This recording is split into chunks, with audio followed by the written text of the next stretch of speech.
Welcome to one of Missouri River Regional Library's Take and Make Craft programs. We supply you with the instructions and most of the supplies, and you get to take it home and create your own version. Today, Elizabeth Beach will show us how to make a mason jar fairy lantern. Thank you, Elizabeth.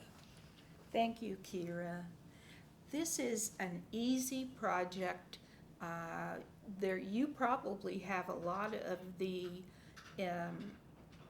ingredients to make this at your house, so I don't think that you'll be out too much, especially people who do plants and things. They will have the elf things.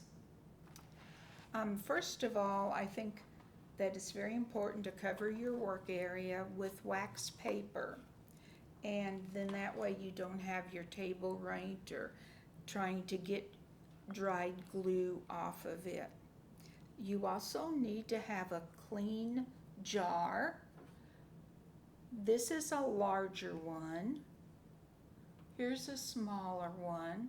And so you'll need to wash the jar inside and out to make sure that there's no grunge on there. What we use mainly to fix this, to attach it, is E6000 glue, tacky glue. You could use a glue gun if you desire. Probably things you've already got at home. Long-handled tweezers, I found that they help. Scissors, craft foam.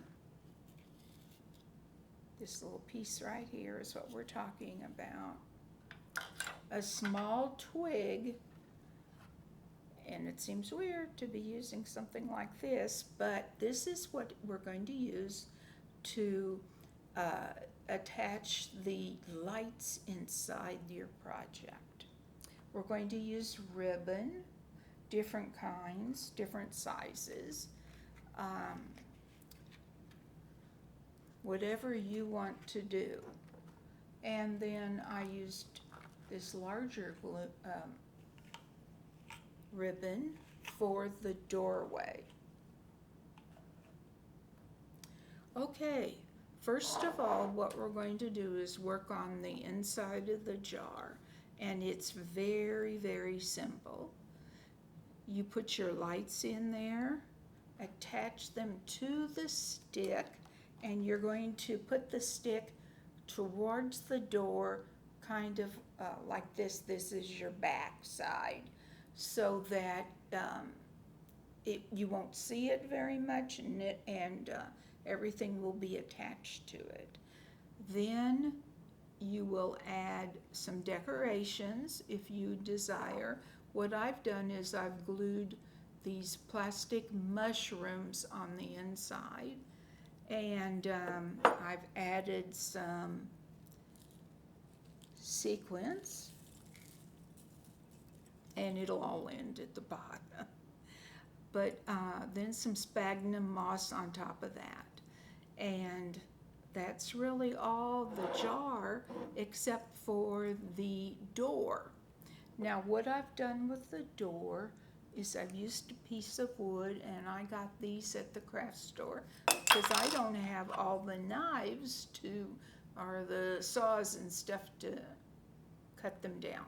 So then what you do is you take your ribbon, glue it on, and attach it. Of course, you don't want your seam to show on the front, so have that all on the back. Now this is wire ribbon, so it works better for this. It kind of stays in place.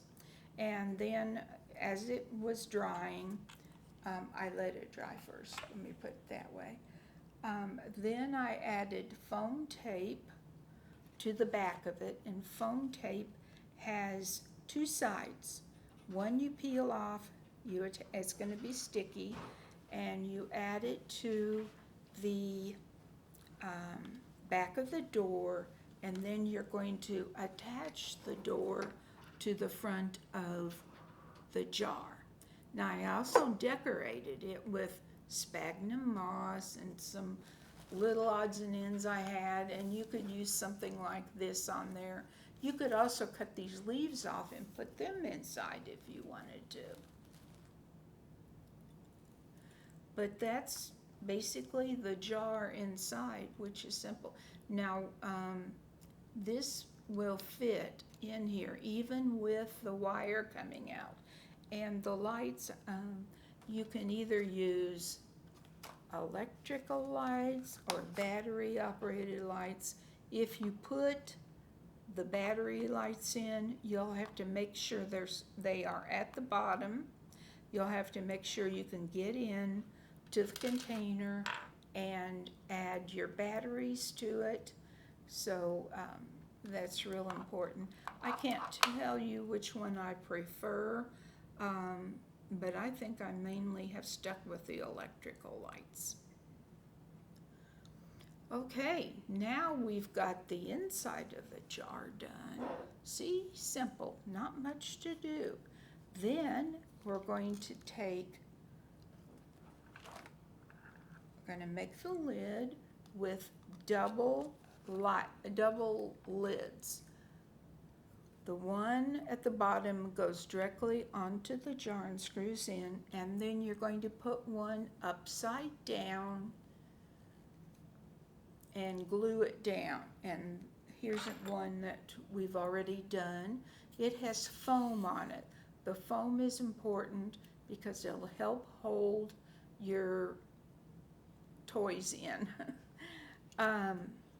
So then what you're going to do is decorate the lid with moss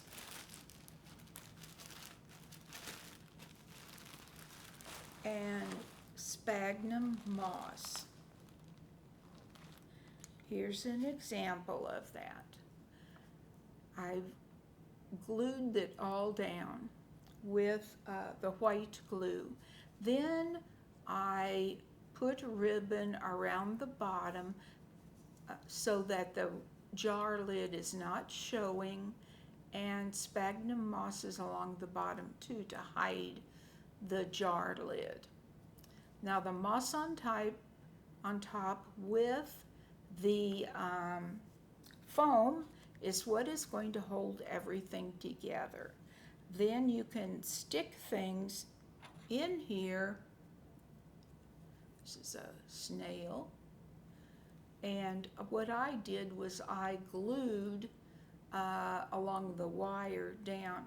Now, one of the things I found was that some of the decorations had long wires, and you have to cut them down. It doesn't look too neat when something like that is sticking out when it should be down lower.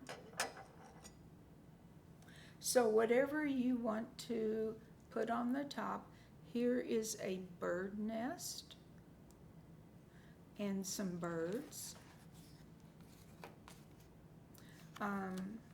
or little decorations that usually most people stick in flowers.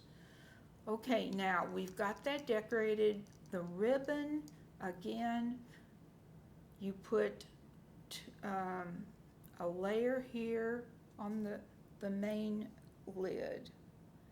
And I did not like the glue on there. I wanted you to see the glue that shows up.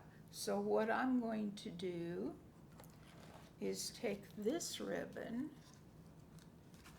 and put it over it so it hides it. It's, I can't get it apart now.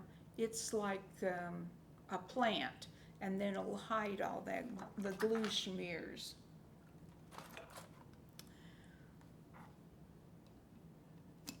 You attach the lid, and it doesn't have to go on all the way because you don't want to cut off your lights. And that basically is your project. What did I forget?